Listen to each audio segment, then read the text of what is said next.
یک بار آدم تو زندگیش دل می سپاره، این عشق همون عشقه که جانشین نداره.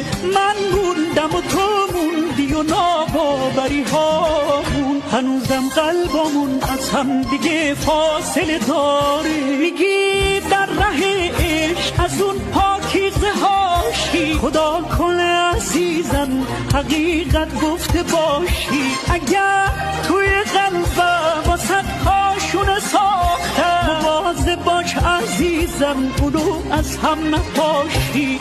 این حقیقته گوش کن چی میگم، عاشق نشده نگو عاشقتم.